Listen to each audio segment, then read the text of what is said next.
وبہ نستعین وہو خیر معین۔ گفتگو جو ہے ہماری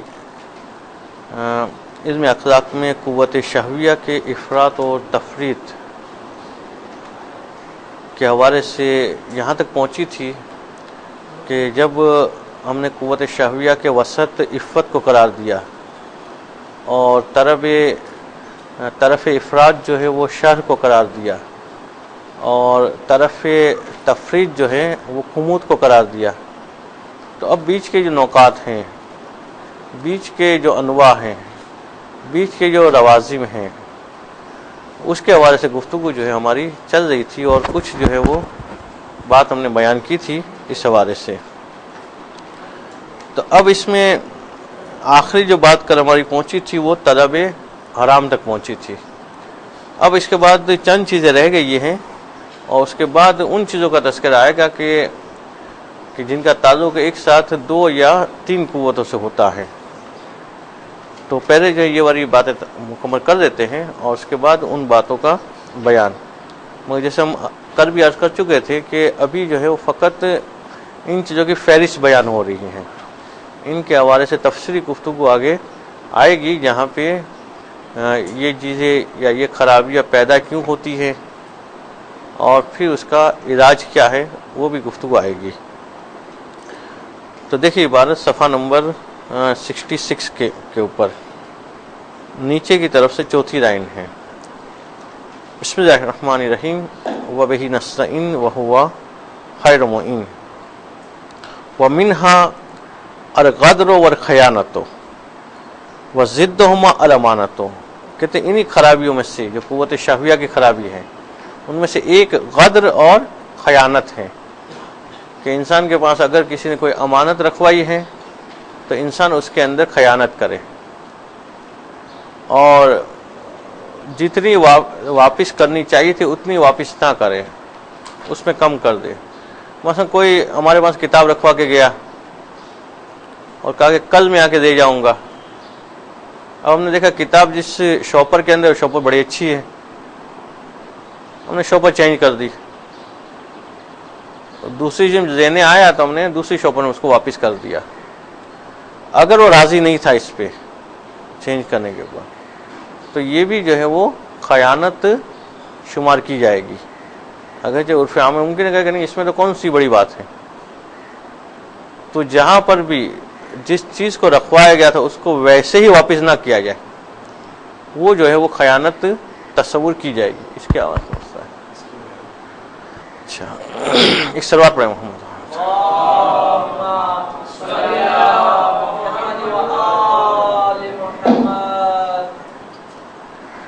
تو اس کے مقابلے والی صفت جس کو اچھا کہا گیا وہ کیا ہے کہ اس کی ضد ہے امانت، کہ انسان جو ہے وہ امانت دار ہو۔ اب یہ مثلا خیانت کاری انسان میں کیوں پیدا ہوتی ہے وہ تو آپ نے جان لیا کہ قوت شہویہ کے افراط کی وجہ سے، مگر اس کی جزیات اور اس کے پیدا ہونے کی وجوہات اور اس کے بعد اس کا علاج یہ انشاءاللہ جو ہے آگے جب اس کی تفصیل گفتگو آئے گی اس میں آئے گا۔ جی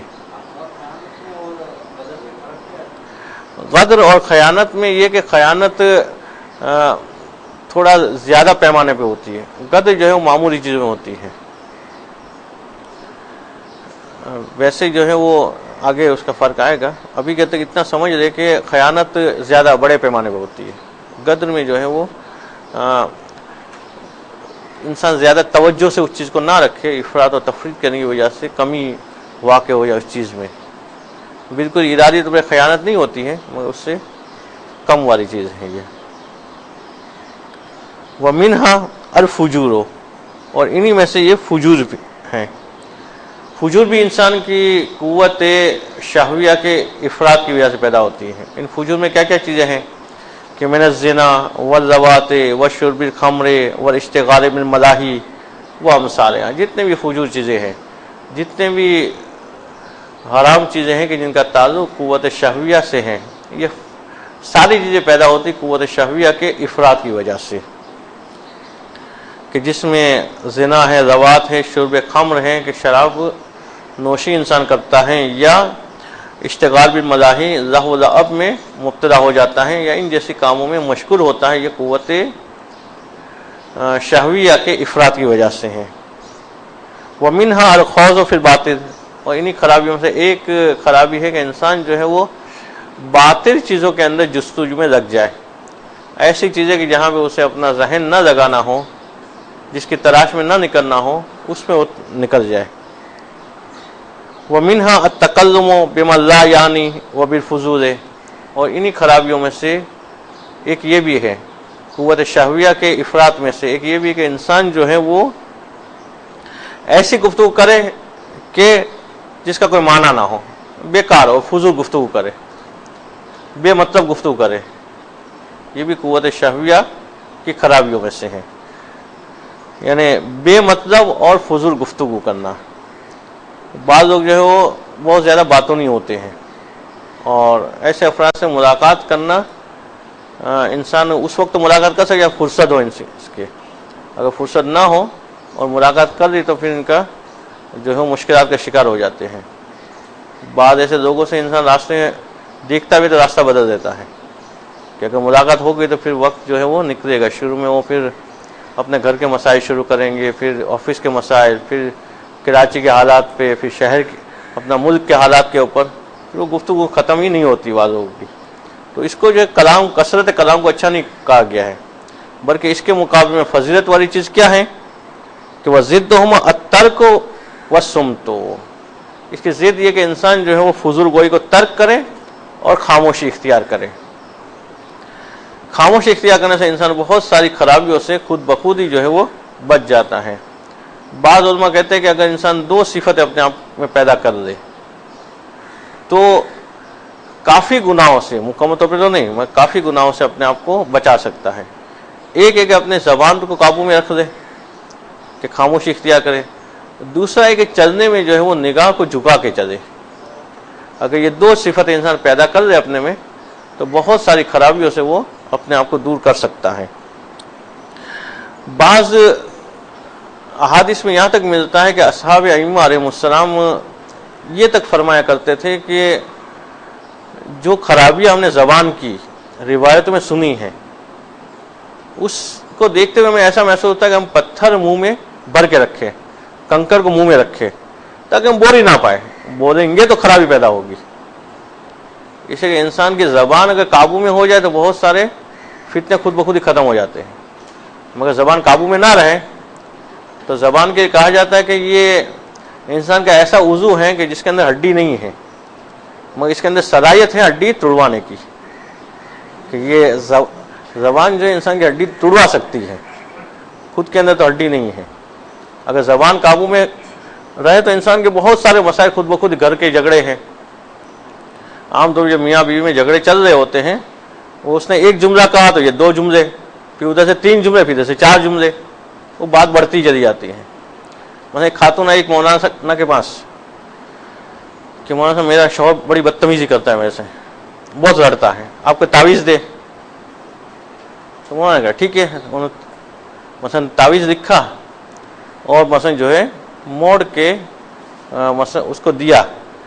اب خاتون کا کیا کرنا ہے اس تعویذ کو؟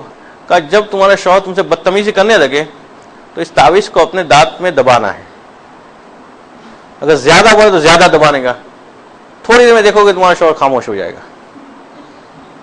اس عورت نے ایسا ہی کیا، مثلا جب جھگڑا شروع ہوا اس نے شوہر نے بولنا شروع کیا، اس نے تعویذ دانت میں دبا دیا، اس نے اور شوہر نے بولا تو اور اس نے دبایا مثلا تعویذ کو، دیکھا تھوڑی دیر میں شوہر ٹھنڈا ہو گیا، خاموش ہو گئی بات۔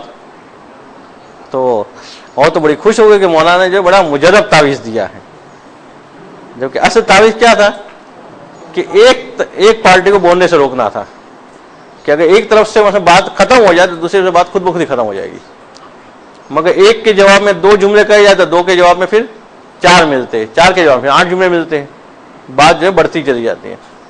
تو جھگڑوں کو روکنے کا ایک طریقہ کیا ہے کہ انسان خاموشی اختیار کرے۔ خاموشی اختیار کرے تو جو لڑنے والا ہے وہ تھوڑی دیر میں خود ہی تھک کے جو ہے وہ خاموش ہو جائے گا۔ تو اس کی ضد ہے ترک کلام کرے اور صمت اختیار کرے۔ تو پھر یہ تقریر وغیرہ جو کرنی پڑتی ہے، خاموشی اختیار کرے، پھر تقریر کیسے کریں گے، تبلیغ کیسے کریں گے؟ اب بعض اوقات تو محرم کے اندر 5 نشے پڑھنے پڑتے ہیں لوگوں کو، پھر 5 گھنٹے بولے گا، تو یہاں پہ تو کہا گیا خاموشی اختیار کریں. تو کہتے او بتکلم بما یعنی بے قدر ضرورت، یہ ہے کہ بولے، ایسا نہیں ہے بالکل خاموش ہو جائے، مگر ایسی بات کہے کہ جس کا کوئی مطلب نکلتا ہو، جس کا کوئی معنی نکلتا ہو، جس کا کوئی فائدہ ہوتا ہو. بے فائدہ باتوں سے اپنے آپ کی زبان کو روک کے رکھے، فائدے والی بات بولے، وہ بھی بے قدر ضرورت، جتنی ضرورت ہے اس مقدار میں. یہ نہیں کہ اس ایک چھوٹی سی بات کو بتانے کے لیے جو ہے اس کو مثلا لمبا چوڑا کیا جائے، بلکہ جتنی ضرورت ہے اس اعتبار سے انسان جو ہے وہ بولے. اگر انسان اپنی بات کو 10 منٹ کے اندر پیش کر سکتا ہے تو اس کو پھیلا کے 1 گھنٹے کی تقریر پوری نہ کر دے، کیونکہ اب ٹائم تو پاس کرنا ہی ہے، 1 گھنٹہ تو گزار کرنا ہی ہے. اگر اس بات کو 10 منٹ میں سمیٹ سکتا ہے تو 10 منٹ میں سمیٹے، اگر اس کے 15 منٹ ضرور ہے تو 15 منٹ، جتنی ضرورت ہے اس اعتبار سے باتوں کو جو ہے وہ پھیلائے. یہاں تک جو فہرست تھی وہ ان رذائل کی تھی اور ان فضائل کی تھی کہ جن کا تعلق جو قوت شہویہ سے ہے. تو اب تک جو ہے وہ ہم نے قوت عاقلہ، قوت غضبیہ، قوت شہویہ تینوں کے حوالے سے پڑھ لیا. اب ان چیزوں کے حوالے سے بیان کریں کہ جس میں خرابی پیدا ہوتی ہے یا فضیلت پیدا ہوتی ہے، تو اس میں 2 قوت کا تعلق ہوتا ہے یا 3 قوت کا تعلق ہوتا ہے. کبھی کوئی خرابی پیدا ہوتی ہے تو اس میں قوت غضبیہ کا کردار بھی ہوتا ہے اور قوت شہویہ کا کردار بھی ہوتا ہے. اور کبھی خرابی پیدا ہوتی ہے تو اس میں اندر قوت عاقلہ بھی شامل ہو جاتی ہے، وہ عاقلہ کے جو عاملہ کے کنٹرول سے باہر نکل گئی ہو. تو اب ان کی بھی فہرست آ رہی ہے، تفصیلات جو ہے وہ آگے آئے گی کہ وہ اما الرذائل والفضائل متعلقۃ بالقوۃ الثلاث او باثنین منہا، کہ جہاں تک ان پستیوں کا تعلق ہے اور ان فضیلتوں کا تعلق ہے کہ جو 3 قوتوں سے تعلق رکھتے ہیں یا جو ہے وہ 2 قوتوں سے تعلق رکھتے ہیں. تو اس میں سے فمنہا الحسد، اس میں سے ایک حسد ہے. حسد کے بارے میں پہلی بات آ چکی کہ حسد کبھی پیدا ہوتا ہے قوت غضبیہ کی وجہ سے، کبھی پیدا ہوتا ہے قوت شہویہ کی وجہ سے، اور کبھی ان دونوں کی وجہ سے پیدا ہوتا ہے. حسد میں انسان کی خواہش یہ ہوتی ہے کہ سامنے والے کو حاصل ہونے والی فضیلت اس سے چلی جائے یا سامنے والے کے اوپر کوئی مصیبت یا اور آفت آ پڑے. اس کے مقابلے کی چیز کیا ہے کہ وہ ضد ہو النصیحت ہو، اس کے برعکس چیز جو ہے وہ نصیحت ہے، کہ جہاں پہ انسان دوسرے کی خیر خواہی چاہے، دوسرے کے فائدہ چاہے. جب دیکھا کہ سامنے والا مومن کسی فضیلت سے محروم ہو گیا تو اسے دکھ ہو، اور دیکھے کہ دوسرے مومن کو کوئی فضیلت ملی تو یہ خوشی ہو، یہ جو ہے وہ نصیحت. وَمِنْهَا الْإِيذَاءُ وَالْإِهَانَةُ وَالْإِحْتِقَارُ، انہی خرابیوں میں سے کہ جس میں بعض اوقات 2 قوتیں شامل ہوتی ہیں، بعض اوقات 3 قوتیں شامل ہوتی ہیں. ایک ایذا، دوسرے کو تکلیف پہنچانا، مگر ایذا کا لفظ استعمال ہوتا ہے اس تکلیف کے لیے کہ جس میں تکلیف کا تعلق جسم سے ہو، جسمانی تکلیف ہو، اسے ایذا کہتے ہیں. وَالْإِهَانَةُ، یہ وہ تکلیف ہوتی ہے جس کا تعلق قلب سے ہوتا ہے، کہ انسان کا دل دکھی ہو جاتا ہے، کسی کی توہین کرنا. یہ جو ہے قوت شہویہ اور غضبیہ دونوں سبب بن سکتے ہیں اس کے کہ جس کی وجہ سے انسان کسی کی توہین کرتا ہے. والاحتقار ہے، اور دوسرے کو حقیر سمجھنا. توہین کرنا یہ بھی خرابی ہے اور حقیر سمجھنا یہ بھی خرابی، یہ دونوں الگ چیزیں ہیں. توہین کرنے میں انسان جو ہے چاہ رہا ہوتا ہے کہ اس کا مرتبہ جو ہے معاشرے سے گر جائے. اب یہ مرتبہ جو معاشرے سے گرانا چاہ رہا ہے، بعض بار اس وجہ سے ہوتا ہے کہ انسان چاہ رہا ہے کہ اس کا مرتبہ گرے گا تو میرا مرتبہ بلند ہوگا، اور بعض بار چاہ رہا ہوتا ہے کہ مثلا جو ہے اس کا مرتبہ گر جائے گا تو اس کو جو فائدے حاصل ہو رہے ہیں وہ مجھے ملیں گے. مثلا جو ہے اس کے سامنے کسی عالم کی تعریف کی گئی تو جیسے تعریف کی گئی اس نے جو ہے اس کے برائیاں شروع کر دی تاکہ جو اس کا مرتبہ گرے، اور وہ چاہ یہ رہا تھا کہ اس کا مرتبہ گرا کے اس کی جگہ پہ میں آ جاؤں تاکہ میرا جو ہے وہ والا مرتبہ حاصل ہو. تو اس کی بنیاد کبھی قوت غضبیہ میں ملتی، کبھی قوت شہویہ میں ملتی ہے. جی یہاں توہین کرنا اور احتقار میں جو ہے وہ حقیر قرار دینا. مثلا کوئی ملنے آیا، دیکھا غریب آدمی بیچارہ تو لفٹ ہی نہیں کرا رہے، تھوڑی دیر تو چہرہ گھما کے بیٹھے رہے، پھر متوجہ ہاں بھائی کیا کام ہے، کیوں آئے ہو، اکڑ کے اپنے کو بڑا سمجھتے ہوئے کسی حقیر قرار دینا کسی کو. وضدھا، ان تمام کی ضد کیا ہے تینوں کی؟ کف العزی والاکرام والتعظیم، ایذا کی ضد ہے کہ اپنے ہاتھوں کو روک کے رکھے، کسی کو جو ہے جسمانی اذیت نہ پہنچنے پائے، یہ اس کی ضد ہے۔ اور اہانت کی ضد کیا ہے؟ الاکرام، کہ عزت دے، کہ ہر شخص جو ہے وہ قابل عزت ہے، اگر انسان ہے تو انسانیت کے ناطے پہ، مسلمان ہے تو اسلام کے ناطے پہ، مومن ہے تو ایمان کے ناطے پہ، اور اگر رشتہ دار ہے تو اس رشتے کے ناطے، اور اسی اعتبار سے انسان قریب آتے ہوئے، کہ بھائی ہے تو بھائی ہونے کے اعتبار سے، بہن ہے تو بہن ہونے کے اعتبار سے، زوجہ ہے تو زوجہ ہونے کے اعتبار سے، اولاد ہے تو اولاد ہونے کے اعتبار سے، اور والدین ہے تو والدین ہونے کے اعتبار سے، تو اس رتبے کو ذہن میں رکھتے ہوئے اس کی عزت کرے۔ اب یہ ضروری نہیں کہ انسان ایک عام انسان کی بھی وہی عزت کرے کہ جو ایک مومن کی کرے، فرق ہوگا ظاہر سی بات ہے دونوں کی عزت و اکرام میں، مگر توہین کرنے کی اجازت جو ہے وہ کسی صورت میں کسی بھی فرد کے لیے نہیں ملتی ہے۔ اور احتقار کے مقابلے میں کیا ہے؟ التعظیم، کہ اس کو حقیر نہ سمجھے، اس کو عظیم سمجھے، اپنے سے بڑا قرار دے، کہ ہر صورت میں جب انسان نگاہ کرے تو دیکھے کہ فلاں شخص میں وہ والی اچھائی ہے جو مجھ میں نہیں ہے، فلاں شخص میں وہ خوبی ہے جو مجھ میں نہیں ہے، ہر ایک کی خوبیوں کو تلاش کرتے ہوئے اس سے اپنے سے بڑا قرار دے۔ ایسا نہ کہ ہر ایک میں عیب تلاش کر کے فلاں میں یہ خوبی نہیں ہے جو مجھ میں ہے، فلاں میں یہ والی خوبی نہیں ہے جو مجھ میں ہے، کہ ہر صورت میں سب کو حقیر اور اپنے آپ کو بڑا۔ جی نہیں، ایسا سے کمتری کا شکار نہیں ہوگا، وہ چاہے گا کہ ان خوبیوں کو میں حاصل کروں۔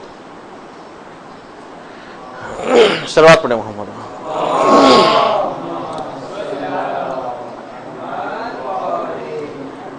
ایک شخص آیا امام زین العابدین علیہ السلام کے پاس، اور مولا سے جو ہے وہ اپنے مومن بھائی کی شکایت کرنے لگا کہ مولا وہ بہت تنگ کرتا ہے مجھے، میری عزت نہیں کرتا، مجھے مثلا جو پریشان کرتا ہے۔ تو امام صاحب اس کو روک دیا بولنے سے، کہا کہ اپنے مومن بھائی کے بارے میں ایسا نہیں کہتے ہیں۔ پھر مولانا نے اس کو نصیحت کی، کہا کہ تو یہ دیکھ کہ وہ تیرا بھائی جو ہے، تیرا مومن بھائی جو ہے، وہ عمر میں یا تو تجھ سے بڑا ہوگا، یا تجھ سے چھوٹا ہوگا، یا تیرے برابر ہوگا۔ اگر وہ عمر میں بڑا ہے تجھ سے تو اس بات کو دیکھ کہ اس کی نیکیاں تجھ سے زیادہ ہوگی، جسے کہ دنیا میں پہلے آیا ہے، اس کو نیکیاں کرنے کا زیادہ موقع ملا ہے، اس کی نیکیاں تجھ سے زیادہ ہوگی۔ اگر وہ عمر میں چھوٹا ہے تو یہ دیکھ کہ اس کے گناہ تجھ سے کم ہوں گے، جیسے کہ دنیا میں تیرے بعد آیا ہے تو کم گناہ کیے ہوں گے اس نے۔ اور اگر عمر میں تجھ سے بالکل مساوی ہے، جتنی عمر تیری ہے اتنی اس کی ہے، تو پھر یہ دیکھ کہ تیرے گناہ جو ہے وہ تو تجھے معلوم ہے، تو وہ تو یقینی ہے، اس نے گناہ کیے نہیں کیے وہ تجھے گمان ہے کہ اس نے گناہ کیے، ممکن نہ کیے ہو، تو اپنے گناہوں کو دیکھ کہ جو یقین ہے، اور ان کے گناہوں کو کہ جو مشکوک ہے، پتہ نہیں ہوئے نہیں ہوئے، اس کے اعتبار سے اس کو بڑا سمجھ، اس کے اعتبار سے اس کو احترام دے۔ تو اگر ان تینوں لحاظ سے انسان نگاہ کرے تو ہر ایک کو جو اپنے سے افضل پائے گا۔ خاص طور پہ اگر ہم عمر بھی ہیں تو انسان کو اپنے گناہوں کو تو یقین ہے کہ میں نے کیا کیا کیا ہے، بس سامنے والے کے بارے میں خیال ہوگا کہ کیا ہوگا گناہ اس نے، اس طرح نہ کیا ہو۔ تو انسان جو اپنی نگاہ کو تعظیم والی بنائے کہ ہر ایک کو اپنے سے بڑا سمجھے، اپنے کو اور اپنے آپ کو جو دوسرے سے چھوٹا سمجھے، حقیر سمجھے۔ والایذاء قریب من الظلم بمعنی اخص سے، کہ ایذا جو ہے یہ مثلا جسمانی تکلیف پہنچانا، یہ ظلم سے قریب ہے، البتہ ظلم کا جو اخص والا معنی دیا جائے اس اعتبار سے، اور اس ظلم کی ضد بھی وہی انصاف ہو جائے گا، عدل ہو جائے گی۔ ومنها اخافۃ المسلم وادخال القرب فی قلبہ، انہی خرابیوں میں سے ایک ہے کہ مسلمانوں کو خوف زدہ کرنا اور مسلمانوں کے دل کے اندر درد کو داخل کرنا، پریشانی کو داخل کرنا۔ مثلا رومال چلا دی مثلا کسی بات کی جس سے لوگ خوف زدہ ہو گئے، یہ بھی خرابیوں میں سے، اس کی وجہ قوت غضبیہ بھی اور قوت شفیہ دونوں ہو سکتی ہے، کہ مسلمانوں کو خوف زدہ کرنا یا جو ہے مسلمان کے دل میں پریشانی کو ڈالنا، کہ بس ہر وقت جو ہے وہ پریشان ہوتا رہے، کہ اس کو جو ہے وہ ٹینشن میں رکھنا کسی وجہ سے، یہ مومنین کے آپس کے معاملات میں، پڑوسیوں کے معاملات میں کافی جگہوں پہ یہ چیزیں ہوتی ہیں. اپنے گھر کا کچرا پڑوسی کے گھر کے سامنے ڈال دیا کہ وہ بیچارہ جھاڑو لگاتا رہے، یا صبح صبح پہلے دکان کھولی، اپنی دکان صاف کر کے سارا کچرا برابر کی دکان کے برابر میں ڈال دیا کہ وہ آ کے خود پھر اس کو اٹھائے گا. کہ جہاں دوسرے کو پریشان کرنا، دوسرے کو تکلیف دینا، یہ خرابی ہے. قوت شہویہ اور غضبیہ دونوں اس کے سبب بنتے ہیں. وہ ضدہما ازالۃ الخوف والکرب عنہ، اور ان کی ضد کیا ہے کہ مومن سے خوف کو دور کرنا اور مومن سے کرب کو دور کرنا. کہ جیسے پتا چلا کہ فلاں مومن پریشانی کے عالم میں ہے، اس کے پاس پہنچے، اس کی پریشانی کو دور کیا. دیکھا فلاں خوف زدہ کسی بات سے، اس کے خوف کو جو ہے وہ دور کیا. بعض اوقات خوف جو ہے معمولی سی حمایت سے بھی دور ہو جاتا ہے کہ صرف ہم نے اتنا زبان سے کہا کہ کوئی مسئلہ ہو تو مجھے بلا لینا، حالانکہ میں پتہ ہے ہم بھی کچھ کرنے سکنے والے نہیں ہیں، میں صرف سپورٹ کیا اس کو. یہ بھی جو ہے اس کے لیے بہت بڑا سہارا بن جاتا ہے، اس کا خوف جو ہے وہ دور ہو جاتا ہے. تو ایسی چیزیں بھی جائز مقامات پہ، البتہ غلط مقامات پہ ساتھ دینے کی بات نہیں ہے. تو یہ چیز بھی جو ہے وہ یہ قوت غضبیہ کی خرابیوں کو دور کرنے والی چیز ہے.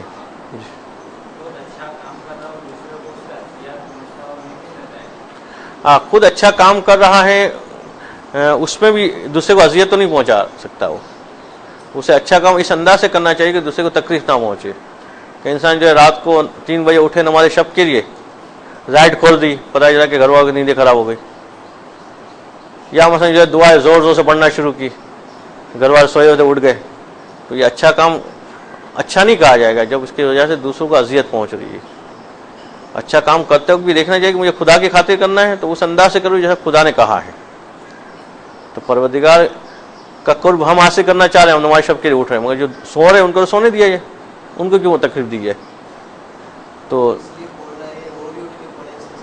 اگر انہوں نے کہا تھا اٹھانے کا پھر تو صحیح ہے، نہیں کہا تھا تو پھر نہیں اٹھانے کا. مگر اگر نہیں پڑھنا چاہ رہے ہوں گے تو اس کی نیند بھی خراب ہوگی. ہم تکلیف پہنچا کے تو ان کو آمادہ نہیں کر سکتے. جی واجب نماز کے لیے مسائل میں پوچھا جائے کہ کس طرح سے جو ہے وہ امر معروف کے مقامات ہیں. اگر وہ پورے ہو رہے تو پھر اٹھائیں گے، پورے نہیں ہو رہے تو نہیں اٹھائیں گے. ہمیں پتہ ہے کہ روزانہ اٹھتا ہی ہے نماز کے لیے، آج نہیں اٹھ پا رہا ہے، انہوں نے خود تو متوجہ ہے نماز کی طرف، آج نہیں اٹھ پا رہا، ممکن ہے کہ اٹھانا ضروری نہ ہو. جی عادت ڈالنے کے لیے اچھی چیز ہے، عادت ڈالنے کی. جی جی ہاں، عادت ڈالنے کی اچھی چیز ہے. اس کے تفصیلی مسائل ہیں اس کے دائرے میں رہتے ہوئے، مگر یہ نہیں کہ ہم بچوں کو نماز شب کے لیے اٹھانا شروع کر دیں. بعض اوقات بچوں کو جو ہے وہ والدین مستحبات میں اتنا لگا دیتے ہیں کہ وہ پھر واجبات سے بھی اس کا دل دور ہو جاتا ہے. عام طور پہ کہا گیا کہ جب تک بچہ جو ہے وہ لڑکی ہوئے تو جلدی بالغ ہو جاتی ہے، تو جب تک وہ بالغ نہ ہو، اور لڑکے جب تک جو ہے وہ تمیزدار نہ ہو، مستحبات میں نہ لگایا جائے، ان کو واجبات کی جو ہے ٹریننگ دی جائے. مستحبات کے چکر میں زیادہ لگا دیتے تو پھر واجبات سے بھی چڑ جاتے ہیں. تو ان کو نماز سے بھی اس کی خود خواہش ہو. جیسے مثلا روزے کے لیے عام طور پر بچوں کا خود شوق ہوتا ہے، مگر نہیں اٹھاتے تو روتے ہیں وہ. ہاں ایسا جذبہ پیدا ہو جائے پھر تو اور بات ہے، نماز شب کے لیے بھی اٹھائے. مگر ایسا جذبہ نہ پیدا ہو جب تک، جیسے روزے کا ہوتا ہے، تب تک ان کو زبردستی مستحبات کے نہ اٹھایا جائے.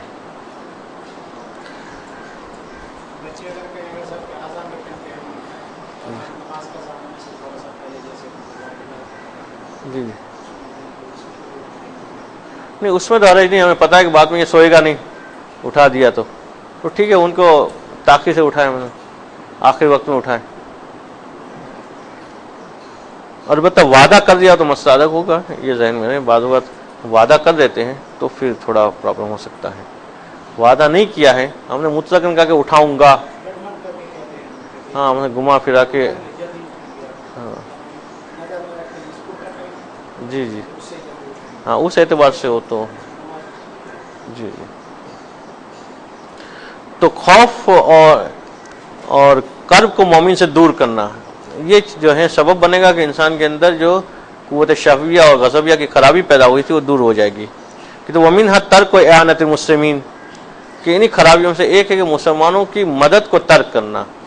اوپر جو مسئلہ تھا وہ انفرادی تھا.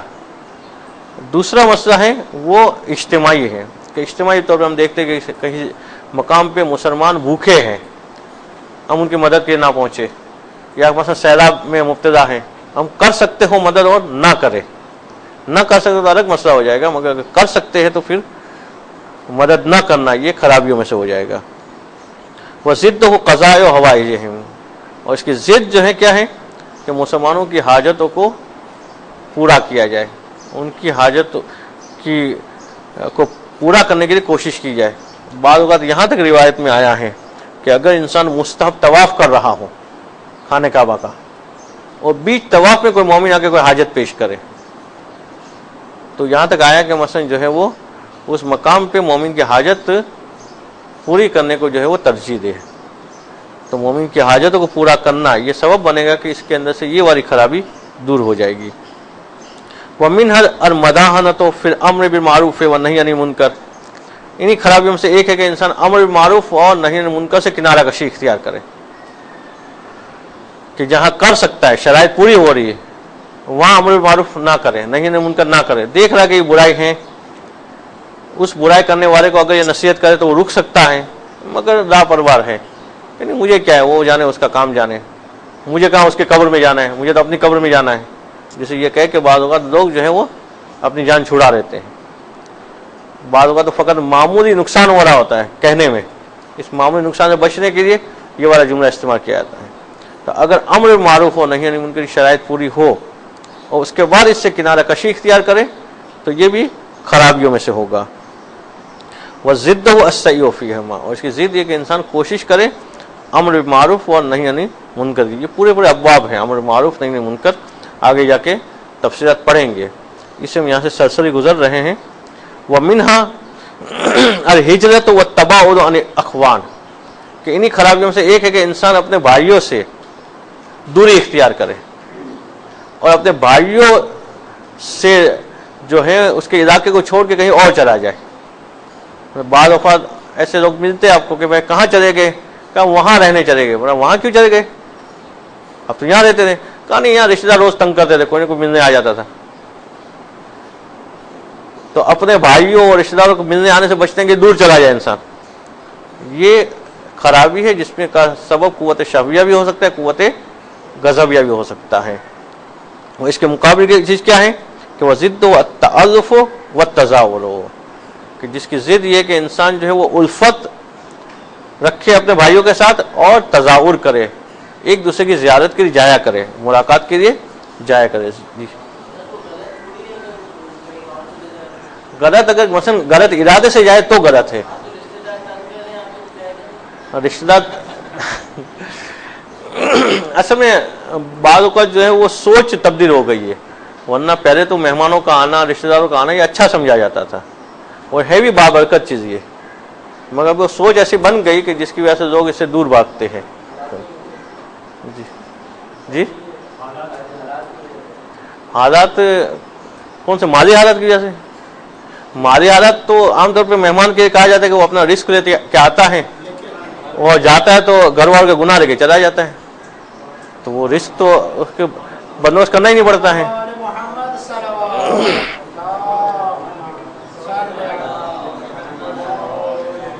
تو زیادہ تر جو خرابیوں کی بنیاد ذہنی سوچ ہے کہ ہم نے سوچ بنا دی کہ بھائی یہ مہمان آ جائیں گے تو اتنا کھا جائیں گے, ہمارا بجٹ آؤٹ ہو جائے گا. حالانکہ مہمان کے آنے سے جو بجٹ آؤٹ نہیں ہوتا ہے بلکہ بجٹ بہتر ہو جاتا ہے.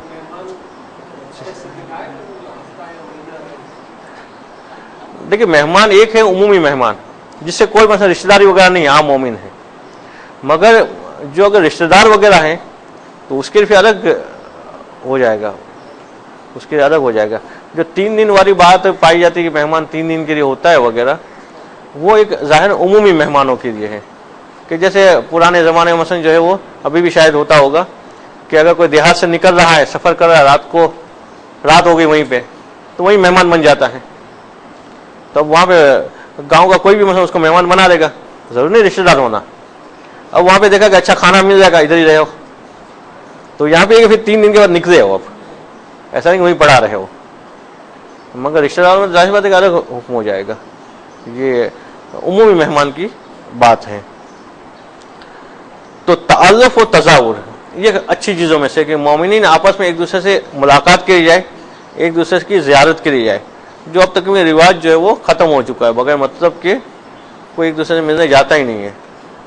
بہت کم موقع ایسا ہوتا ہے کہ انسان کہے کہ کسی سے وہ ملنے گیا خالصتاً خدا کی رضا حاصل کرنے کے لیے کہ وہ مومن ہے جس سے ملاقات کروں میں۔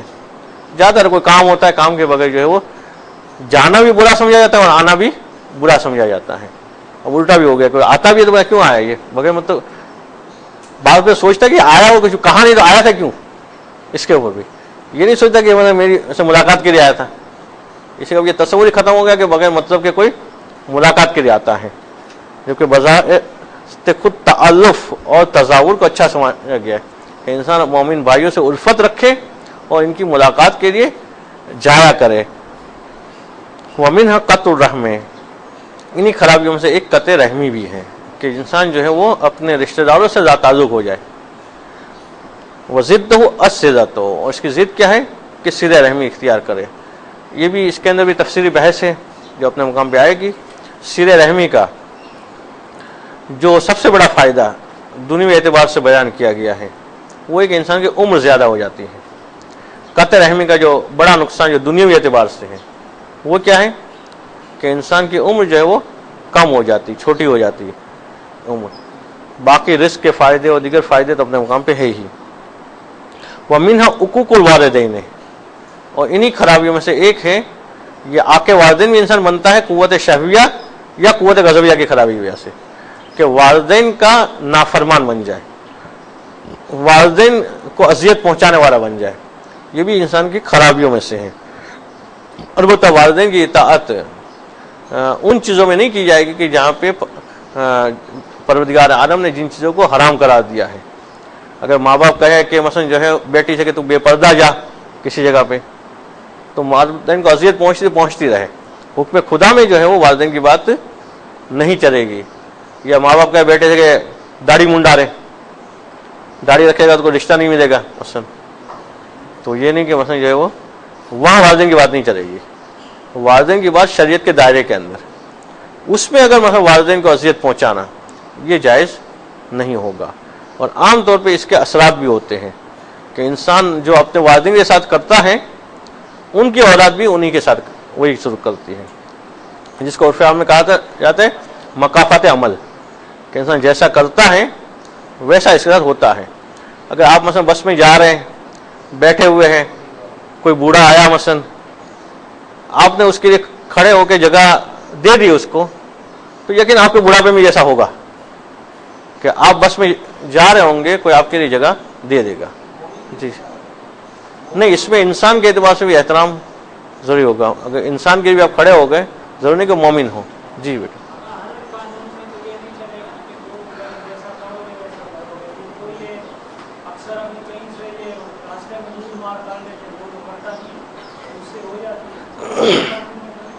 ہاں، جیسے اگر مثلا انسان کے پاس روٹ مار ہو جاتی ہیں تو دو چیزوں سے کھاری نہیں ہے۔ اگر مثلا انسان روٹ گیا راستے میں تو ایک وجہ تو یہ ہو سکتی ہے کہ اس کے پاس بھی حرام کا مال آیا ہوا ہوگا، اس وجہ سے روٹ گیا ہو۔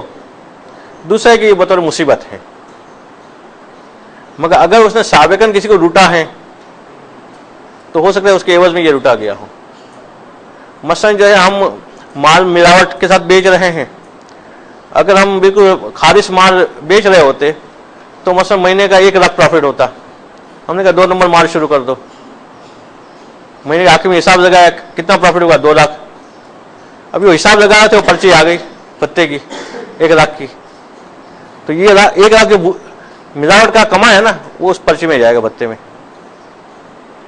تو بعض اوقات مثلا ان چیزوں کے مکافات عمل ہوتے، جیسا ضروری کہ ویسا ہی ہو، دوسرے اعتبار سے وہ مال جو ہے وہ نکل جاتا ہے۔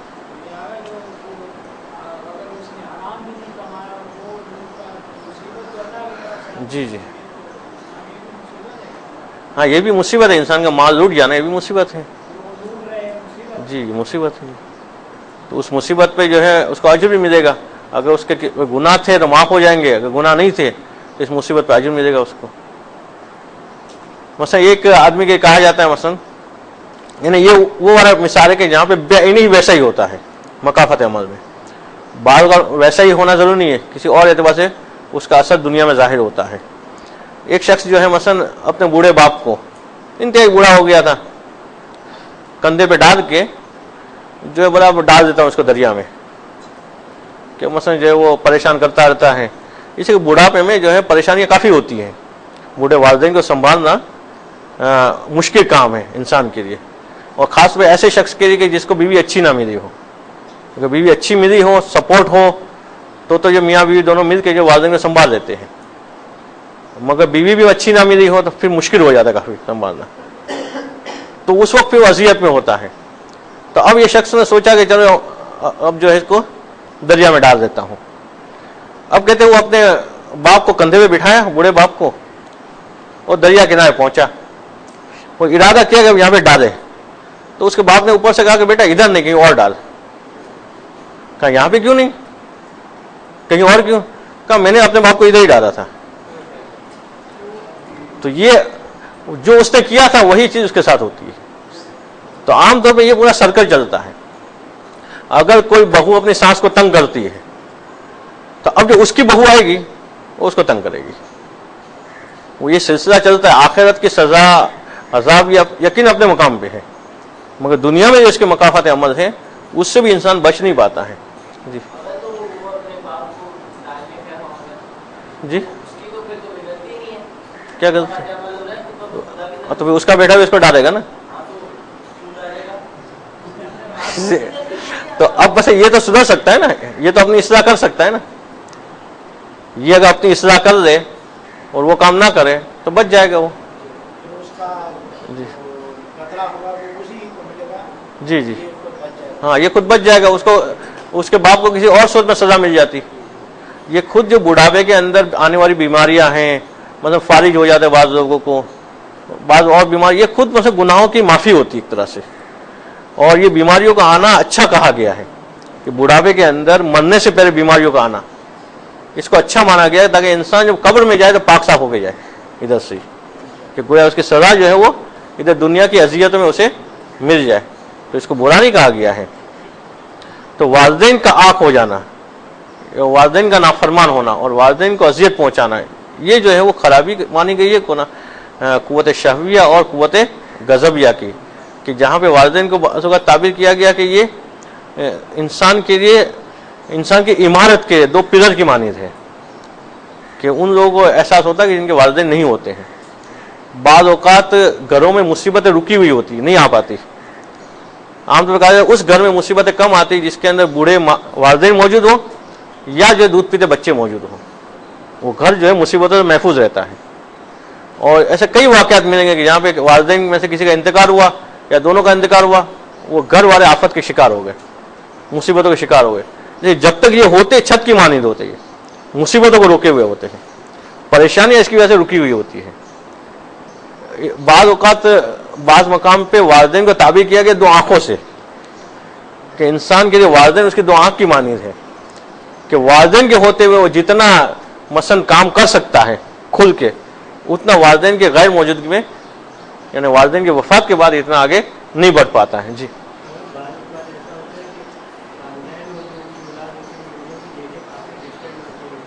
جی